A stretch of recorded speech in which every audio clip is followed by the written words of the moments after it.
Well, welcome to Innovations. I'm your host, Phil McKinney. We are back here for another episode. This is part of a series that I've been preparing, talking about the four elements of an innovation framework. We're going to talk a little bit about that more here in a second, but this is part three. So there's two previous parts.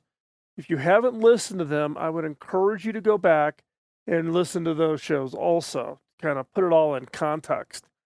So we've talked about there's one show out there that is the four key elements that all innovation frameworks have to have. And then we've done each show to go through each of those elements in more detail. So I want to encourage you to go back.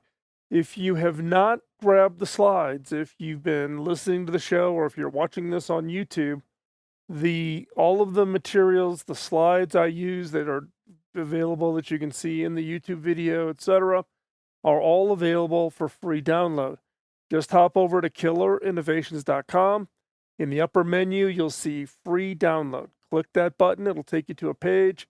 Click the button, and you get the free download. But not only for these four elements or these four shows, but there's a whole bunch of bonus material that is in that download, including templates for roadmaps, templates for forecasting, all kinds of tools. So hop on over to killerinnovations.com, go to the free download, click that, and that will get you up and running pretty quickly. And again, we will be continuing to add to that list of downloads, so you want to keep an eye on that tab.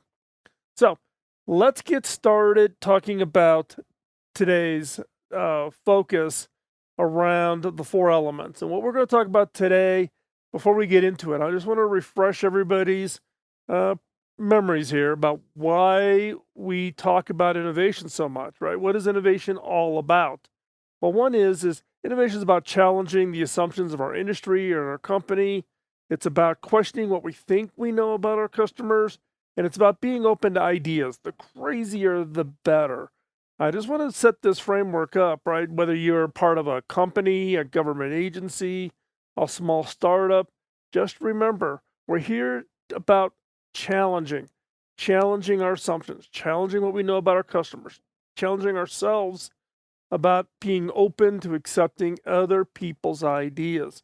And as we walk through the framework, it's all about getting as much of that information, as much as that input into the overall process. So we've shown this diagram before. This is the FIRE framework, the FIRE innovation framework. Remember, framework is not the process.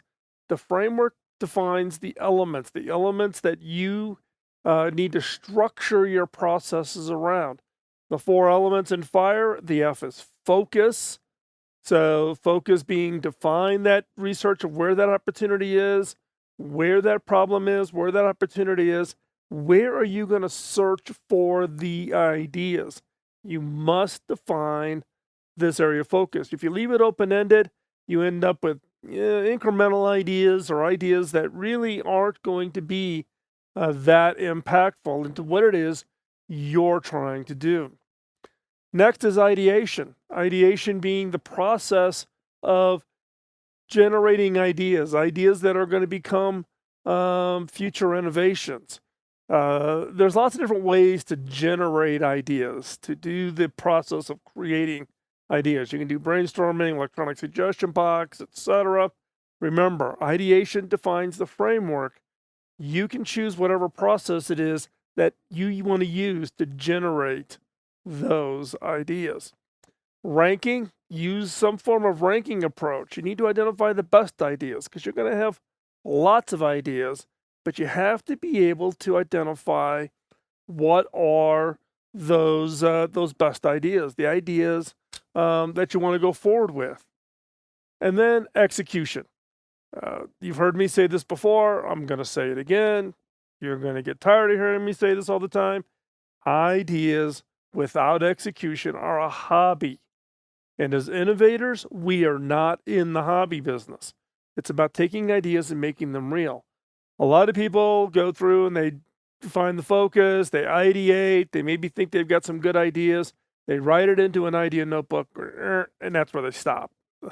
That is not where you stop, that's where you begin. Take the best ideas, you run experiments, you test.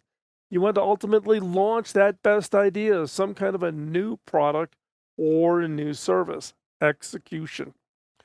So again, fire, focus, ideation, ranking, and execution. Now, so far in this series, I've talked about focus and I've talked about ideation. So, what do you think today's topic is? Today's topic is around ranking, about ranking those ideas. Now, why is ranking so important? You, look, I'm going to give you a scenario, and I'm going to bet you have had this experience. You get called in to be part of a brainstorming effort. So you get 10 of your best and brightest. You all go into a conference room. That was pre-COVID. And someone says, hurry up, management needs us to come up with some new ideas for a product. People start throwing out ideas. Someone's standing at the flip chart, writing them down. Yeah, about 20, 25 minutes, everybody's kind of running out of steam. And then what happens? Well, now you get this, wall full of ideas, this flip chart full of ideas. And someone goes, oh, I'll type them up. I'll type them up. So someone rips off the flip chart, takes them back to their desk. They type out this big long list of ideas into an email, and then they send the email around. What happens? Be honest. What happens? Nothing. Nada. That email gets sent around. Nobody knows what to do with a list of a couple hundred ideas. 10 people in a room, everyone comes up with 20 ideas. You're easily at a couple hundred ideas. What are you going to do with a list of a couple hundred ideas? Nothing, right? You're just looking through that, and you may have one you particularly like. Somebody else may have one they particularly like. What I see typically happen is that gets passed up through management. And what does management do? The executive picks one of them to go forward with, and it was kind of their pet project anyways. So what happened was the role of the ideation activity was absolutely meaningless. Why did you even bother doing it if the executive is going to pick their pet project? That is where ranking comes in. Ranking is the process of sorting through 200 ideas to create some kind of a meaningful list that tells you, here are the ideas that you want to work on, here are the rest of the ideas. Now, it doesn't mean they're less value, but of this pile of ideas that this team generates, here are the ideas at the top that we want to go forward with. Now, many of us have gone through and we've done, phenomenal brainstorming sessions. We've got, great ideas. We got Post-it notes flying around all over the place. But then this gets back to this question of what do you do with them? So we talked about it in the previous show on ideation about grouping ideas. Look, there's going to be duplicates. Not every idea is so radically new. So in the process of ideation, you've now grouped these ideas.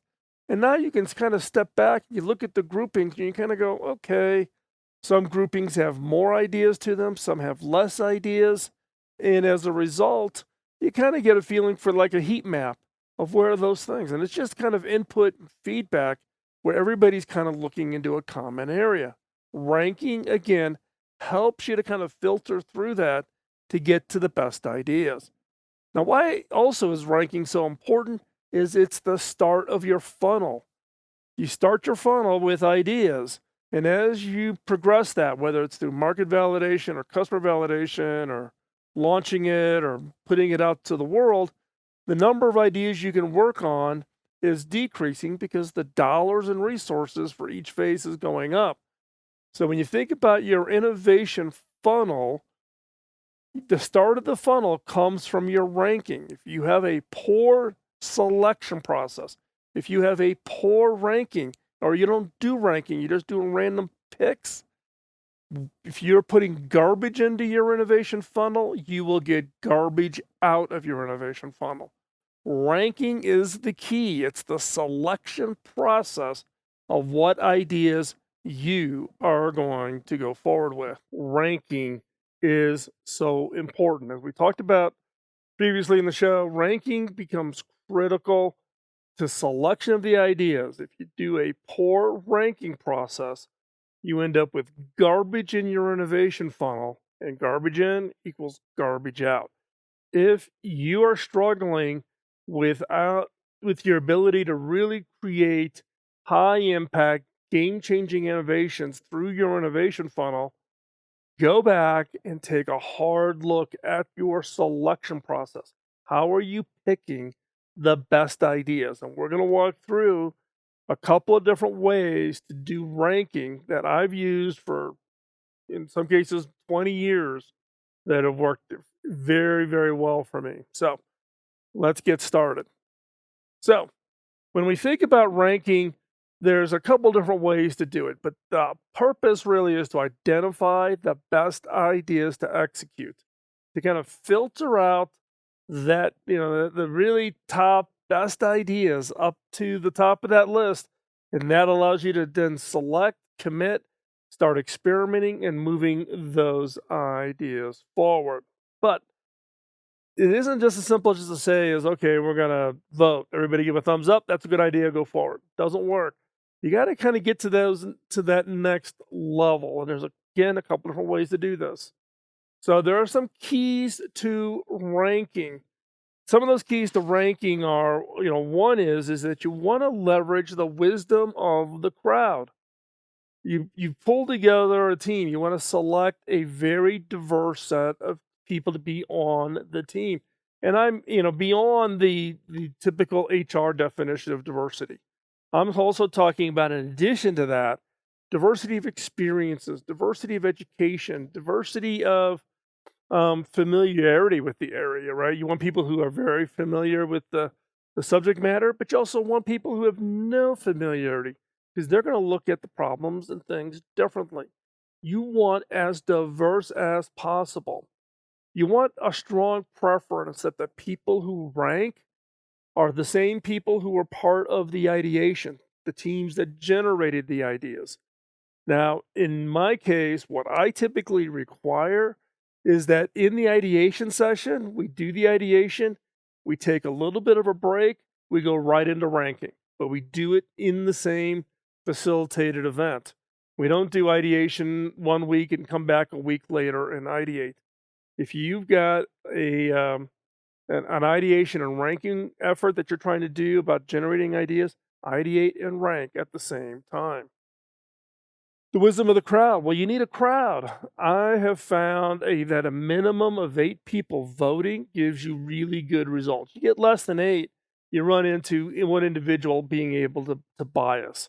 You get 8, 9, or 10 people, you kind of take out the two ends of the spectrum, and it gives you a scoring mechanism where I have found that if you do it properly, you'll get about top 2-3% of your ideas will float to the top.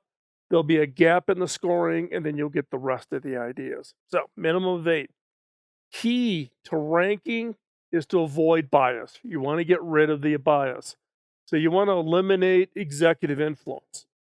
Ever since HP, I get kicked out. I don't get to participate in the ranking exercise, and that's fine because if I'm there and I make a comment or I make a facial expression, people will change their votes because they want to align with me as the CEO or me when I was CTO at HP. So you want to eliminate the executive bias. Where possible, voting should also be unanimous. So again, ranking. Why are we doing this? We want to identify the best ideas based on some form of an established criteria. So there are 2 types of ranking. There's what I call wow or dot voting, right? This is we use little round colored dots. We give everybody a certain number of dots, right? And you just kind of walk up and you put your dots onto the ideas that you think are most important. It's used for quick sorting when you got lots of ideas and you need to quick sort.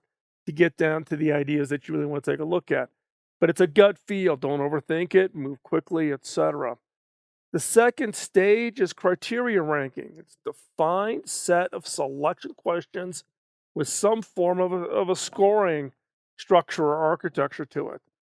Its questions need to be adapted to your organization or team. You just can't use my questions or somebody else's questions for criteria ranking. You need to build your own.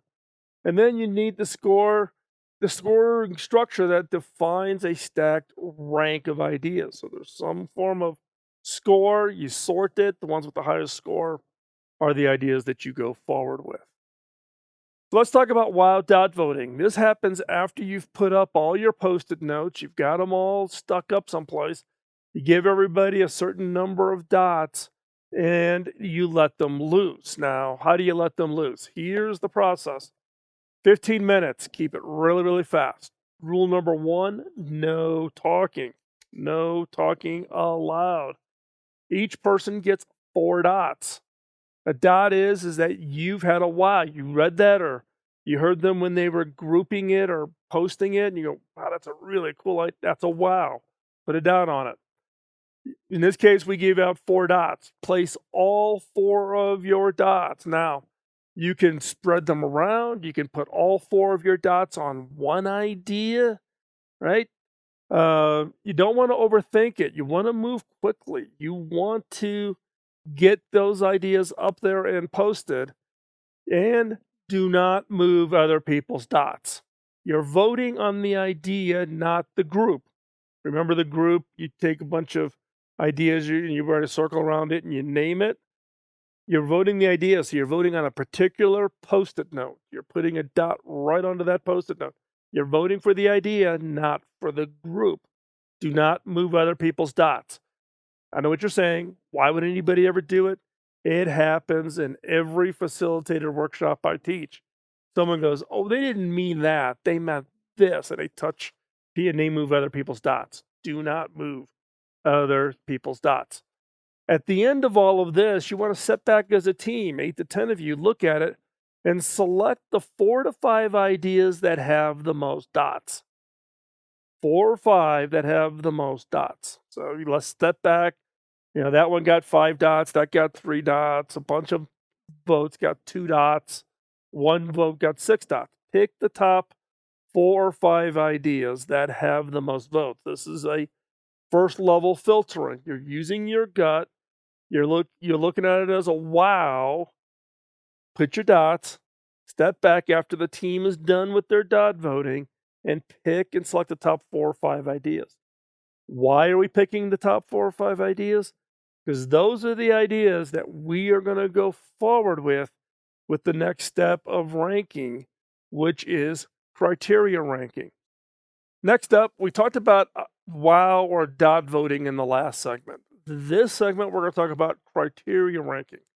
So, in the last segment, we talked about how to do dot voting and how to then get yourself down to the top 4 or 5 ideas that your team felt strongly about. That's where your wow voting occurred. So you've now downlisted your ideas to the 4 or 5 that got that reaction from your team, from the 8 to 10 people that you just got done looking at those all those ideas. So now we're into criteria. You're going to take those 4 or 5 ideas, and now you're going to take a harder look at those to see whether or not they kind of bubble to the top of being ideas that you want to move forward with.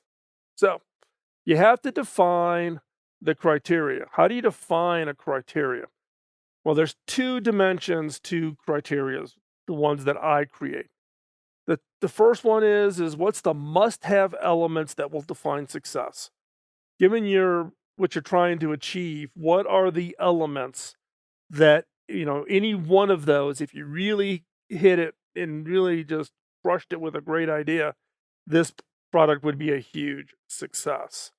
One way to develop these criteria is go back and look at your products or services that were really big wins, that were just wildly successful. And then go back and ask yourself, what questions would have I asked back in the beginning that would have caused me to select this idea and move forward? So you could use a time machine, go back to before that product existed.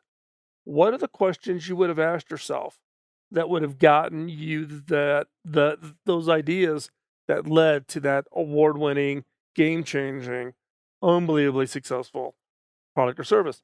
If you haven't had one, go back and pick somebody else's product. What questions would you have asked yourself that would have led you down the path to be the creator of the iPhone? What questions would you have asked that would have gotten you to create a Tesla automobile or whatever product or service that you think is kind of the the poster child for innovation success? Look at what those questions are. What are those must-have elements? What are those questions you would have asked yourself that would have led to success on coming up with that idea? So that's the first part of defining the criteria. The second part of defining the criteria are, what are the elements that your leadership team is going to look at? What are the elements that your leadership team is going to look at? Now, many of you, are going to look at, the whole issue of these elements from the standpoint of, you know, look, we want to create really great products, but your leadership team is gonna be part of this decision criteria. So what are that criteria, right? You know, you got to have a strong positive to the must-haves from your leadership team. You've got to have must-haves from above, and you must be able to meet the criteria that the leadership team is going to define, right? Both of these two parts of your criteria, you need to constrain it. You can't have a survey that's 50 questions that you got to apply to every idea. I would tell you that you should be able to develop a really strong criteria process within 4, 5, maybe 6 questions. And that's it. Not 10, not 20, 4 to 6 questions structured the right way. Wisdom of the crowd, minimum of 8 voting can be a very strong and very compelling process. So, what's the criteria that I use? Well, the criteria I use is one that has these two elements. In this case, this is the 5 questions. These are the 5 questions that are in my book. These are the 5 questions I used as the CTO for Hewlett Packard. The top 3 questions are the must-haves for success of the product. The bottom 2 are the questions that leadership is going to use to constitute success. So, question number 1, does this idea improve the customer experience or expectations? Does it solve a real problem that a customer is having? Is the customer going to notice it? Is the customer going to want it? Does it save time, money, create more money, whatever? Does it improve the customer experience or expectation? Question 2, does this idea fundamentally change the company's position competitively in the market? Are competitors going to notice? Will it disrupt the market? And number 3, does this idea radically change the economic structure of the industry? Do you create value in a unique and different way? Now, it's rare you're going to be able to have an idea that's going to be yes for all 3. Yeah, but if you get a yes in one of them, boy, you're off to the races. You get a yes in 2 of them, oh my God, you know, you're crushing it. If you do all 3, go back and look and really test yourself. But if you truly have a yes in all 3, then you should have no problem getting people to throw money at you to support the program. If you get a yes, a strong yes in at least one of those 3, then you must have an answer to yes to both of the following. Does your company or do you have a contribution to make? Is it in an area of expertise? Do you have some unique capabilities? Do you have an access to market that is unique? Do you have a contribution to make? Or are you going off into some total area where you have no expertise, nothing to leverage, and you're starting from ground zero? Number 5, will the idea generate sufficient margin? This is not a spreadsheet exercise. This is really just about your gut feel. Do you kind of, does this really make sense? Could we create a business model that this could lean into something? Scoring, you score each one from 0 to 5, each question. 0 means absolutely no, no go, nothing. 5 is like, oh my gosh, yes, it's a resounding yes. And then you got kind of gradients in between. So 5 questions, scoring it 0 to 5. So here's the process. Here is the way that you can apply this. One, we set aside 30 minutes. Select the ideas you want to rank using the criteria. That is the 4 to 5 ideas that came out of your WOW ranking. For each idea, assign a value 0 to 5 for each of the questions. So if you got 5 ideas and you're ranking 5, you're going to get, upwards of, you could have maximum score you could give would be 25. Transfer your score to the team's ranking board. I'm going to show that to you here in a second, and then total your score. So here's the ranking board. Across the top, literally, I would take your Post-it notes that's got all the dots on them, put them right across the top of that. Down the left are the questions, and then you just simply fill in the board. And the way to do that, just a reminder, these are what the questions really mean. Less important, if you can read the questions, just score it the same way across all of the ideas. And this is what your scoring page will look like. So everybody can walk up and write their number, or everybody scores it on their individual sheet and they transfer it to the team score. So you put everybody's individual score up, you total it by the box, and then you total it down to the bottom. So in this case, we have an idea, let's say the first one, idea number 1, gets a score of 78, idea number 2 gets a score of 68, and you just do the same thing, 3 or 4. At the end, out of your 5 ideas that you've run through the scoring sheet, you now have effectively a ranked list of those ideas. That is how simple it is. Now, we've done everything from setting up smart sheets to do it so it's all automated and it's tallying the score you have, to spreadsheets, to all kinds of ways to capture the scores. But asking the questions by idea, totaling up the numbers, creating that rank list, this has been very, very effective for me for, like I said, for the last 20 years. So wow dot voting plus criteria voting to select the ideas. Now the criteria is different. We have criteria. This is the list of the questions for the Department of Education project. It's in my book. It's in the slides. You can download that over at Killer Innovations.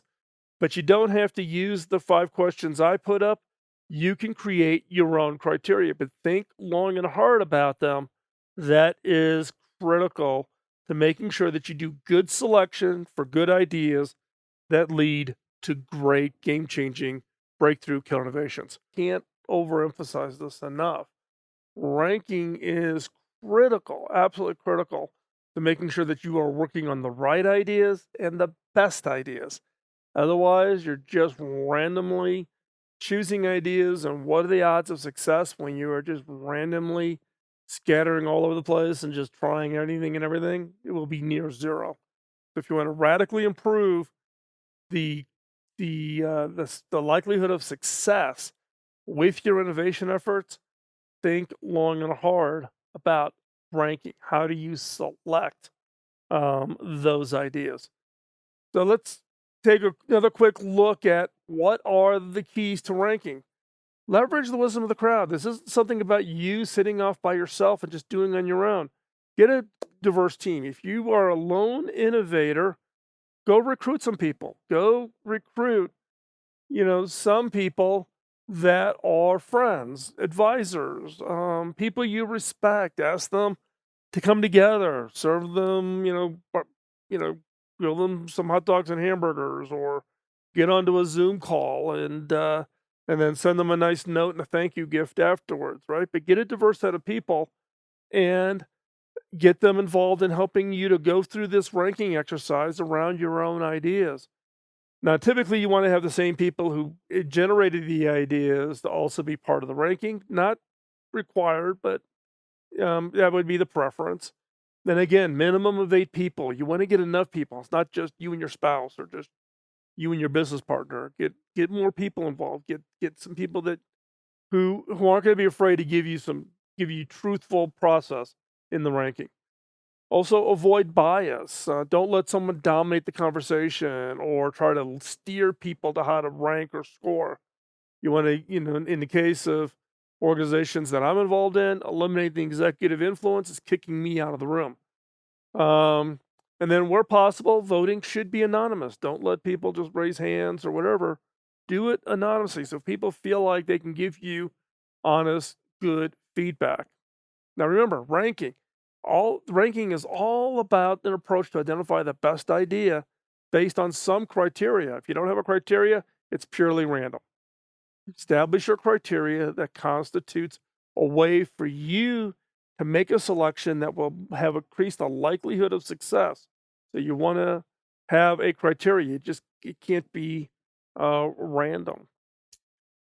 And remember, we talked earlier, two types of ranking. Use them in conjunction. Do your wow or your dot voting. We buy these bulk packs of strips with color dots. So 5 reds, 5 blues, 5 yellows, 5. And we give everybody the strip so they get their dots. And when you tell them to go dot vote, they can take those. That's all they got. They've got their 5 votes or 4 votes or how many ever votes you want to give them, and they can go up and they can place those dots on the idea, not the grouping, but on the individual ideas, right? It's based on gut feel. It's used for quick sorting. Don't overthink it. Don't try to analyze it. Don't try to apply some creative approach. Did this idea just trigger something internally? It triggered a reaction from you. You saw something, you thought, wow, that's different. This could be an interesting idea. That's what you're reacting to. In the case of criteria ranking, define a set of selection questions with some form of scoring structure. Questions should be adapted to your organization or to your team, and the score defines the stank rank. So do the wow voting, pick the top 4 or 5 ones that get the most dots, run those 4 or 5 through criteria ranking, pick the best idea. That's the process. Now you're going to say, wow, that sounds awful simple. It is simple. Don't overcomplicate it. Trust the wisdom of the crowd. Trust the criteria that you're going to establish. You can use one that I've used. I've shared it here. There's also more about it in my book, Beyond the Obvious. I've written about it a ton of times. You can go find it over at beyondtheobvious.com or here on the show. There's past shows. There's 16 years of shows. So you can go back in and find shows that I've talked about that, on. Okay. And this all fits into the FIRE innovation framework. So we've talked about focus, ideation. This week we've talked about ranking. So you've got 3 of the 4 skills, 3 of the 4 elements needed for your innovation framework for your team, for your organization. In the future, we will talk about execution, and that will give you the entire construct of the FIRE framework. And there are literally north of 2,000 organizations that use the FIRE framework. So this is one that has been proven quite successfully. So with that, we're going to wrap up today's show. Really appreciate you taking time out of today's schedule. If you want to experience FIRE from the standpoint of actually running it with your own ideas, with your own team, check out the Disruptive Ideation Workshop. You can just go to disruptiveideation.com, click the button, put your information in. The Innovators Network, which is a network of chief innovation officers and innovation leaders, not consultants. These are people who live it and do it every day, day in, day out. People who've got real experience can come out to your organization, run an ideation and ranking exercise with you, and therefore your team learns the process, and then you can be off and running and off on your own and take advantage of it. So check out disruptiveideation.com. And if you want to contact me, reach out to phil@coinnovations.com. You've got the blog and the podcast. Hey, if you want to get connected, text the word innovation to 44222. or you send an email to innovation@killerinnovations.com.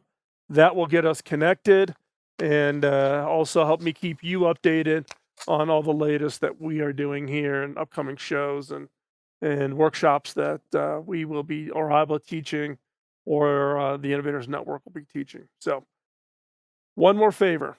If you like today's show, tell somebody about it. Post a ranking, give us a score over on iTunes or Spotify or iHeart or wherever you listen to your podcast. That helps us get the word out and it helps me pay it forward, which is my obligation to my early mentor. And with that, have a great week. Go out and create some killer innovations. Bye bye.